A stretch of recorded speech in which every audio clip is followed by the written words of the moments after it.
Well, life can be a lot with work, but what about for your kids? Yeah, especially young men and boys who may not open up as easily as girls. As part of our Healthy Minds, Healthy Lives series, we're taking a closer look at how they may be silently struggling.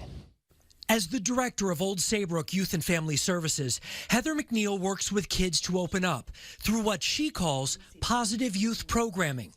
People are very comfortable here, and it's been in the community for a long time, so I think there's a lot of trust and confidence in the services that we provide. For the past few years, they've been developing a boys' council specifically to help a group of students often struggling in silence. We actually have. We've gotten more referrals from, I would say, grades 3 through 8 of young boys within the last 3 years specifically, usually around social emotional connection, relationship building skills, and anxiety and depression. I'm very honest. I'm very open. I don't really hide too much from these kids. So if they ask me questions, I'll share, or if I kind of get the feeling like something's going on, I'll ask. Justin Alessio is a program coordinator and clinician. Together with colleagues, he works with many boys and young men these days, going into local schools or welcoming them into the office to talk and help them cope with school and other challenges. The goal isn't to necessarily get rid of what we deem the negative emotions of sadness and anger and things like that. The goal is to learn better ways to regulate those emotions, to process them, to handle them.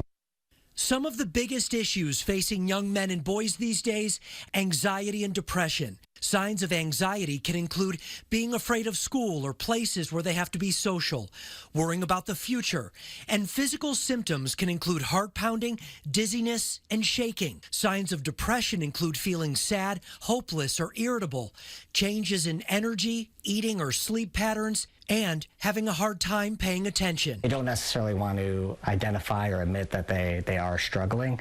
So getting them to feel safe and comfortable to do that is a challenge that I do face. Through his training as a licensed marriage and family therapist, Adam Starr builds relationships and trust. We try to keep it fun, when they come in and welcoming.